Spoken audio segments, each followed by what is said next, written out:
Hello everyone. இன்னைக்கு நம்ம டே 3 lesson பார்க்க போகிறோம். டே 3ல என்ன பார்க்க போகிறோம் அப்படின்னா ப்ரெசன்ட் கண்டினியூஸ் டென்ஸ். இந்த ப்ரெசன்ட் கண்டினியூஸ் டென்ஸ் எப்போ யூஸ் பண்ணுவோம் அப்படின்னு பார்த்தோன்னா இப்போது இந்த நேரம் இந்த நிமிஷம் என்ன நடந்துட்டுருக்கு அப்படின்னு சொல்கிறதுக்கு தான் ப்ரெசன்ட் கண்டினியூஸ் டென்ஸ் யூஸ் பண்ணுவோம். இப்போது இந்த கிராமர் அப்படின்றது வந்து நீங்கள் ஒரு லாங்குவேஜ் படிக்கிறதுக்கு கிராமர் ஏன்னா நிறைய பேர் சொல்லி கேட்டிருப்போம் நம்ம வந்து கிராமர் படிக்காமே ஒரு லாங்குவேஜ் படிக்கலாம் அப்படின்னு சொல்லிட்டு அதே தான் நானும் சொல்கிறேன். கிராமர் ரொம்ப படிக்காமல் நம்ம வந்து லாங்குவேஜ் கற்றுக்கலாம். ஆனால் இதை வந்து நம்ம கிராமர்னு எடுத்துக்கக்கூடாது. சாதாரணமாக வந்து இன்றைக்கினா என்ன சொல்லணும், நேற்றுனா என்ன சொல்லணும் அப்படின்னாது கற்றுக்கணும்ல. அந்த மாதிரியான பேசிக்கான விஷயங்கள் ஒரு லாங்குவேஜ் பேசுகிறதுக்கு என்ன தேவையோ அதுதான் நம்ம கற்றுக்க போகிறோம். அண்ட் இன்னொரு விஷயம், இப்போ ஏன் வந்து நம்ம நேற்று பாஸ்ட் டென்ஸ் பார்த்தோம், நெக்ஸ்ட்டு ஃப்யூச்சர் டென்ஸ் பார்க்காம ஏன் வந்து டைரெக்டாக ப்ரெசன்ட் கண்டினியூஸ் டென்ஸ் பார்க்குறோம் அப்படின்னா ஃப்யூச்சர் டென்ஸில் ப்ரெசன்ட் கண்டினியூஸ் டென்ஸை நம்ம யூஸ் பண்ணுவோம் நிறையா இடத்துல. அது எப்படி அப்படிங்கிறது புரியணும் அப்படின்னா அதுக்கு முன்னாடி நம்ம ப்ரெசன்ட் கண்டினியூஸ் டென்ஸையும் கொஞ்சம் தெரிஞ்சுக்கணும். அதனால் இன்றைக்கி ப்ரெசன்ட் கண்டினியூஸ் டென்ஸ் பார்க்கலாம். நாளைக்கு ஃபோர்த் டே லெசனில் நம்ம ஃப்யூச்சர் டென்ஸ் தெரிஞ்சுக்கலாம்.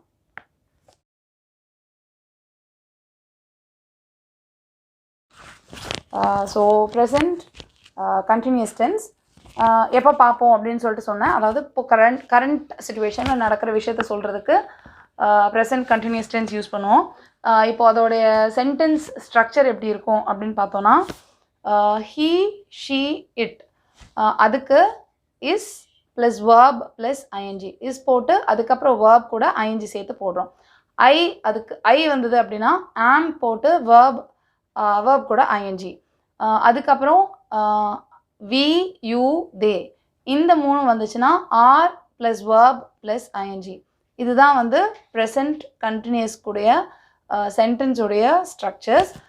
இப்போது எக்ஸாம்பிள் சென்டென்சஸ் பார்க்கலாம். ரொம்ப ஈஸியாக நான் வந்து ஒரு 2-3 சென்டென்ஸ் கொடுக்குறேன். அதுக்கப்புறம் வந்து நீங்களாக நிறையா சென்டென்சஸ், இந்த சென்டென்சஸ்லாம் சாம்பிளாக வச்சுக்கிட்டு நிறையா நீங்களாக ட்ரை பண்ணி பாருங்கள். இப்போது first one, I am writing a letter now. இப்போ ஐ am writing a letter now அப்படின்னா நான் இப்போது லெட்டர் எழுதிக்கிட்டு இருக்கிறேன். ஸோ இப்போ எழுதிட்டுருக்கேன் அப்படின்னு சொல்கிறதுனால நம்ம வந்து அதை ப்ரெசன்ட் கண்டினியூஸில் சொல்கிறோம். I am writing a letter now. Next one, they are playing football with their friends. அப்படின்னா அவங்களோட ஃப்ரெண்ட்ஸோடு சேர்ந்து ஃபுட்பால் விளையாடிக்கிட்டு இருக்கிறாங்க. இப்போ. Next one, she is learning English now. அவள் இங்கிலீஷ் கற்றுக்கிட்டு இருக்கிறா. Now, she is learning English now. So இப்போ இந்த மூணும் நம்ம வந்து ப்ரெசன்ட் கண்டினியூஸ் டென்ஸில் சொல்லியிருக்கிறோம். இது எல்லாமே பாசிட்டிவான ஸ்டேட்மெண்ட். இப்போது ஐக்குனா ஆம் வச்சு சொல்லியிருக்கிறோம். They are, she is. இப்போ இது வந்து பாசிட்டிவில் சொல்லியிருக்கிறோம். அண்ட் நெகட்டிவில் இப்போ பார்க்கலாம். நெகட்டிவில் பார்க்கும்போது அதுக்கு வந்து எல்லாத்துக்கூட இஸ், ஆம், அப்புறம் ஆர், அதுக்கு அடுத்தாப்பில் நம்ம வந்து நாட் போடுறோம். நாட் போட்டால் அது வந்து negative statement. So I am not writing a letter. நான் லெட்டர் எழுதிக்கிட்டு இருக்கலை. இப்போ நீ லெட்டர் எழுதிட்டு இருக்கியான்னு யாராவது கேட்டால் no, I am not writing a letter, நான் லெட்டர் எழுதிக்கிட்டு இருக்கலை. And next one, they are not playing football. அவங்க ஃபுட்பால் விளையாடிக்கிட்டு இருக்கலை. And she is not learning English. அவள் இங்கிலீஷ் கற்றுக்கிட்டு இருக்கலை. ஸோ இது வந்து நம்ம நெகட்டிவ் ஸ்டேட்மெண்ட்டில் பார்க்குறோம். இப்போது இதே வந்து கொஸ்டின் கேட்குறோம்.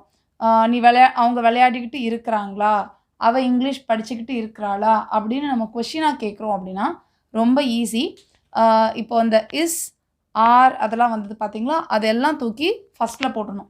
ஃபஸ்ட்டு அதை போட்டுட்டு அதுக்கப்புறமா நம்ம வந்து சப்ஜெக்டில் போடுறோம். ஷீ, தேலாம் நம்ம அடுத்து போட்டோம் அப்படின்னா அது வந்து கொஸ்டின் ஆயிரும். இப்போ வந்து எக்ஸாம்பிள் பார்க்கலாம்.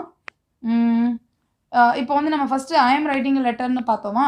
இப்போ ஐ ஆம் ரைட்டிங்க்கு இப்போ நம்ம வந்து நம்மளே கேள்வி கேட்டுக்க மாட்டோம். நான் லெட்டர் எழுதிக்கிட்டு இருக்கிறேன்னா அப்படி கேட்க மாட்டோம். ஸோ முன்னாடி இருக்கிறவங்க யாரையோ பார்த்து கேட்குறோம். நம்ம நீ லெட்டர் எழுதிக்கிட்டு இருக்கிறியா இப்போது அப்படின்னு கேட்குறதுக்கு are you writing a letter now அப்படின்னா நீ இப்போது லெட்டர் எழுதிக்கிட்டு இருக்கிறியா. இப்போ அவங்க வந்து விளையாடிட்டு இருக்கிறாங்க அப்படின்னு சொன்னோமா.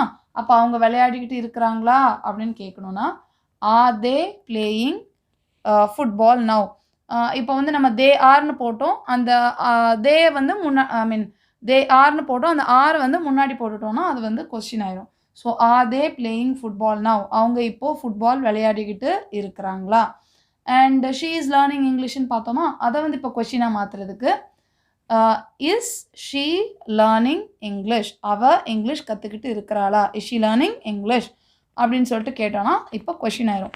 ஸோ வெரி சிம்பிள் கொஸ்டின் வந்து நம்ம ப்ரெசன்ட் கண்டினியூஸில் கேட்குறது. இப்போ இதில் வந்து இந்த கொஸ்டினே வந்து நெகட்டிவ் ஸ்டேட்மெண்ட், அதாவது நெகட்டிவ் கொஸ்டினாகவும் கேட்கலாம். பட் நம்ம பேசும்போது இந்த ப்ரெசன்ட் கண்டினியூஸ் டென்ஸில் நெகட்டிவ் கொஸ்டினாக ரொம்ப நம்ம வந்து யூஸ் பண்ணுறது கிடையாது. இப்போ தெரிஞ்சுக்கிறதுக்காக நான் சொல்கிறேன்.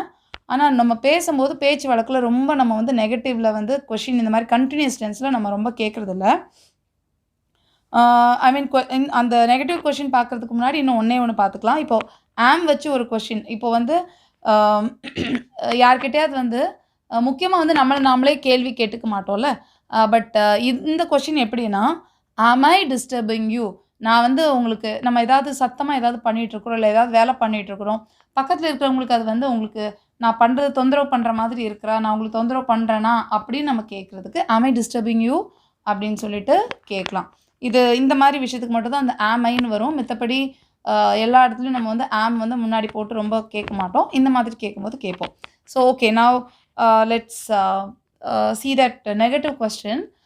நெகட்டிவ் கொஸ்டின் வந்து இப்போ எப்படி பண்ணலாம் அப்படின்னா, நம்ம இந்த இஸ் ஆர் அதெல்லாம் வந்து நம்ம ஃபஸ்ட்டில் வச்சு கொஸ்டின் ஃப்ரேம் பண்ணியிருக்கிறோமா, இந்த இஸ் ஆருக்கு பக்கத்தில் நாட் போட்டோம் அப்படின்னா அது வந்து நெகட்டிவ் கொஸ்டின் ஆயிரும்.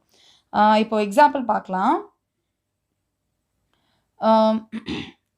Is not she learning? இப்போ வந்து she is she learning English அப்படின்னு கேட்குறோமா, அவள் இங்கிலீஷ் படிச்சுட்டு இருக்கிறாளா அப்படின்னு.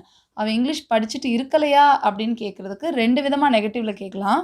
ஒன்று, நம்ம இஸ் நாட் ஷீன்றதை இஸ்ன்ட்னு சொல்லலாம். Isn't she learning English? அவள் இங்கிலீஷ் கற்றுட்ருக்கலையா அப்படி கேட்கலாம். இன்னொன்று என்னதுன்னா, is she not learning English? அந்த நாட்டை வந்து ஷீக்கு அப்புறம் போடலாம். So is she not learning English? அவள் இங்கிலீஷ் கற்றுக்கிட்டு இருக்கலையா? And next one, I mean are they playing football அப்படின்னு கேட்குறோமா, அந்த ஆர் தே பிளேயிங் ஃபுட்பாலை வந்து நம்ம நெகட்டிவ் ஸ்டேட்மெண்ட்டாக அவங்க ஃபுட்பால் விளையாண்டுட்டு இருக்கலையா அப்படின்னு கேட்குறதுக்கு are not they playing football, அந்த ஆர் நாட் அப்படின்னு கேட்குறத அரண்ட் அப்படின்னு கேட்கலாம். So aren't they playing football அப்படின்னு கேட்கலாம். இல்லைனா are they not playing football அப்படின்னு சொல்லிட்டு கேட்கலாம். ரெண்டு விதமாகவும் கேட்பாங்க. ஆரண்ட் தே பிளேயிங் அப்படி, அதாவது ஆர் நாட்னு கேட்க மாட்டாங்க. முன்னாடி நாட் வந்துச்சுன்னா முக்கியமாக ஆரண்ட் அப்படின்னு தான் கேட்பாங்க. இஸ்ன்ட் ஆரண்ட் அப்படி வச்சு தான் கேட்பாங்க. இல்லைனா ஆருக்கு அப்புறம் ஆர் தே நாட், தேக்கு அப்புறம் நாட் வர மாதிரி கேட்பாங்க. இந்த மாதிரி தான் கேட்பாங்க. ஆனாலும் இது ரொம்ப ரொம்ப ரேராக தான் கேட்பாங்க. ஏன் அப்படின்னு கேட்டோன்னா, இந்த மாதிரி ஒரு அவங்க விளையாண்டுட்டு இருக்கலையா அப்படின்னு கேட்குறத நம்ம சாதாரணமாக ஒரு பாஸ்ட் டென்ஸ் கேள்வியை வச்சே நம்ம கேட்கலாம். Didn't they play football? அவங்க ஃபுட்பால் விளையாடலையா அப்படின்னு டின் தே ப்ளே அப்படின்னு கேட்கலாம். டோன்ட் தே ப்ரெசன்ட், சிம்பிள் ப்ரெசென்ட்டில் டோன்ட் தே ப்ளே அவங்க விளையாடலையா அப்படின்னு சிம்பிள் ப்ரெசன்ட் டென்ஸ்லேயே கூட கேட்டலாம், இல்லை சிம்பிள் பாஸ்ட் டென்ஸில் கூட கேட்டுக்கலாம். இதை வந்து நம்ம ப்ரெசன்ட் கண்டினியூஸில் கேட்கணுன்னு அவசியம் இல்லை. அதுக்கு பதிலாக நம்ம சிம்பிள் ப்ரெசன்ட் டென்ஸ் வச்சு டோன்ட் தே ப்ளே அவங்க விளையாடலையா அப்படின்னு கேட்டலாம். ஐ மீன் டசன்ட் ஷீ லேர்ன் இங்கிலீஷ்? அவள் இங்கிலீஷ் கற்றுக்கலையா அப்படியே கேட்டலாம். அதனால் ரொம்ப பேசும்போது இந்த நெகட்டிவ் ஸ்டேட்மெண்ட்டில் கொஸ்டின் வந்து ரொம்ப கேட்க மாட்டாங்க. பட் தெரிஞ்சுக்கோங்க இப்படி. சம்டைம்ஸ் நம்ம ஏதாவது ஒரு புக்ஸ் படிக்கிறோம் அப்படின்னா கிராமர் புக்ஸில் இந்த மாதிரி இருக்கும். ஸோ தெரிஞ்சுக்கிறதுக்காக நான் வந்து எக்ஸாம்பிள்ஸ் கொடுத்துக்கிறேன். உங்களுக்கு அது சொல்கிறதுக்கு கம்ஃபர்டபுளாக இருந்ததுன்னா நீங்கள் சொல்லி பழகுங்க. அப்படி இல்லைனா சிம்பிள் ப்ரெசன்ட் டென்ஸில் உள்ள நெகட்டிவ் கொஸ்டின் கூட நம்ம யூஸ் பண்ணிக்கலாம். ஸோ கண்டிப்பாக இந்த லெசன்ஸ் வந்து ஃபாலோ பண்ணுங்கள். அண்ட் இப்போது இந்த லாக்டவுன் டைமில் வீட்டில் நிறையா பேர் ஃப்ரீயாக இருக்கிறாங்க. ஸோ எல்லாருக்கும் இது வந்து ரொம்ப ஹெல்ப்ஃபுல்லாக இருக்கும். இங்கிலீஷ் கற்றுக்கணும் அப்படின்னு நினைக்கிற ஸ்டூடெண்ட்ஸ் அண்ட் ஒர்க்கிங் பீப்புள், ஒரு கிளாஸுக்குன்னு போயிட்டு கற்றுக்க முடியல அப்படின்லாம் நினைக்கிறவங்களுக்கு கண்டிப்பாக இந்த வீடியோஸ் எல்லாம் ஷேர் பண்ணுங்கள். அவங்களுக்கு ரொம்ப ஹெல்ப்ஃபுல்லாக இருக்கும். So I will meet you in the next lesson. Thank you. Bye.